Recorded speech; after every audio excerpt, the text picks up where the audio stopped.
دوستوں، اگر کائنات کے تمام رازوں کو ایک نقطے میں سمیٹا جائے تو وہ نقطہ کلمہ طیبہ ہے۔ یہ کلمہ محض چند الفاظ نہیں بلکہ یہ پوری کائنات کی روحانی دھڑکن ہے۔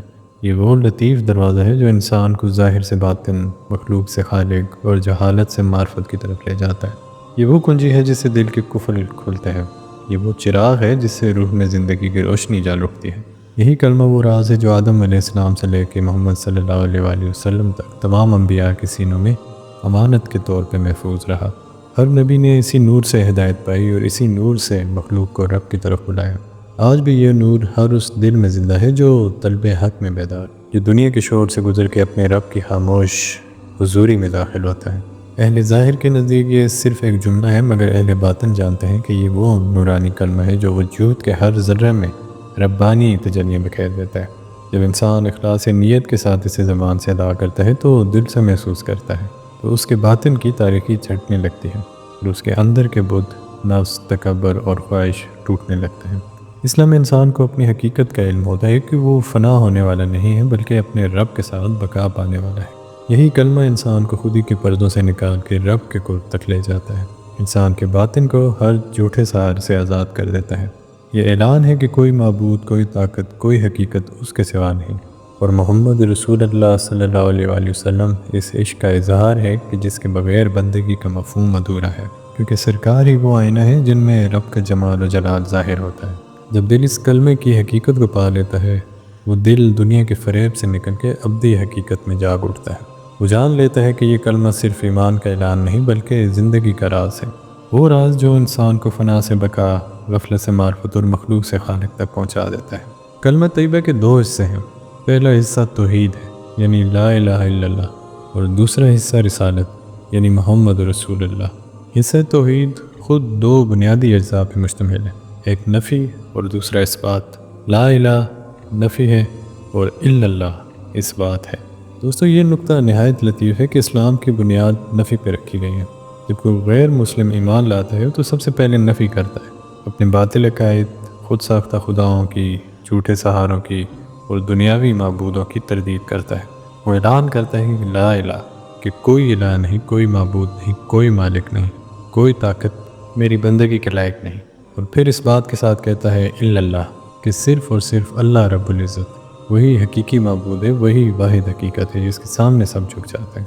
اب سوال یہ پیدا ہوتا ہے کہ ہم جو الحمدللہ مسلمان ہیں، جنہوں نے کبھی کسی بت کے آگے سر نہیں جھکایا، جو اللہ کے سوا کسی کو نہیں مانتے، تو ہم کس چیز کی نفی کرتے ہیں؟ یہی وہ مقام ہے جہاں اسلام کا باطن روشن ہوتا ہے۔ اللہ تعالیٰ نے قرآن میں ارشاد فرمایا، کیا تم نے اس شخص کو دیکھا جس نے اپنی خواہش کو اپنا معبود بنا لیا؟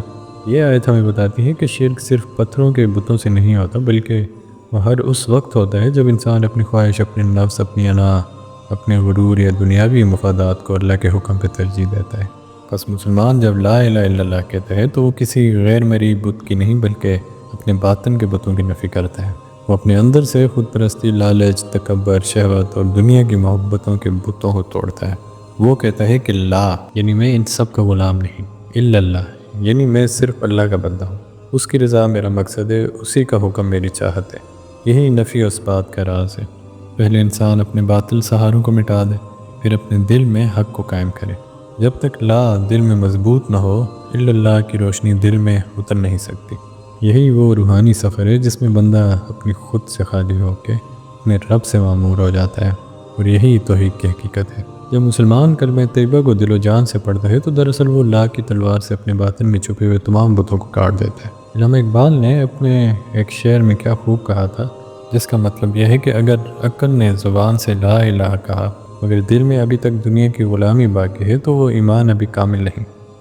حضرت سلطان باہو فرماتے ہیں، جس بندے کے وجود میں نفی و اثبات کی تاثیر رچ جائے، اس کا نفس مر جاتا ہے اور اس کا دل زندہ ہو جاتا ہے، اس کے اندر سے تمام بری خصلتیں نکل جاتی ہیں اور اس کے سینے میں نور الہی کی جوت جل اٹھتی ہے۔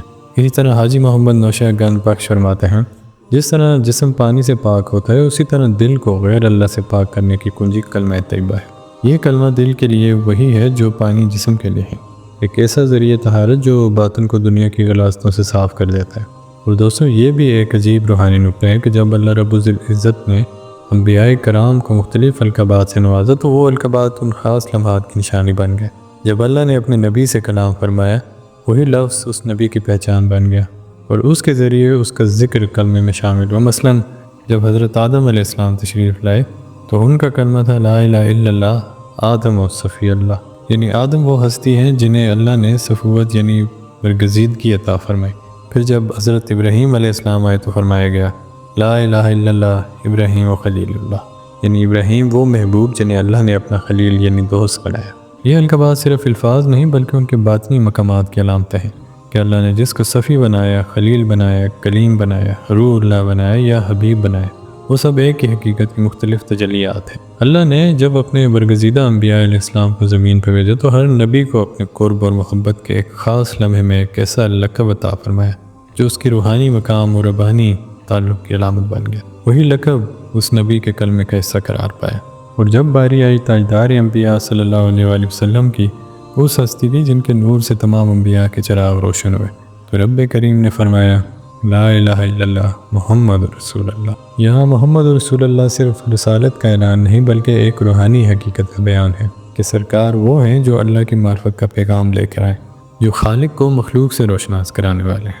اللہ تعالیٰ نے اپنی محبت میں فرمایا اے حبیب آپ میرا تعارف لے کے زمین پہ جا رہے ہیں، وہ رسول اللہ صلی اللہ علیہ وآلہ وسلم وہ ذریعہ فیض ہیں جن کے توسط سے مخلوق نے اپنے خالق کو پہچانا اور جن کی نگاہ نے مخلوقات کے پردوں کے پار رب کے جلوے دیکھے۔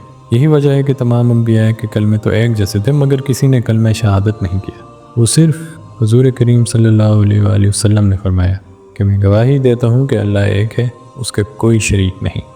یہ گواہی محض زبانی اقرار نہ تھی بلکہ مشاہدہ حق پہ مبنی۔ شہادت وہی دے سکتا ہے جو دیکھ چکا ہو۔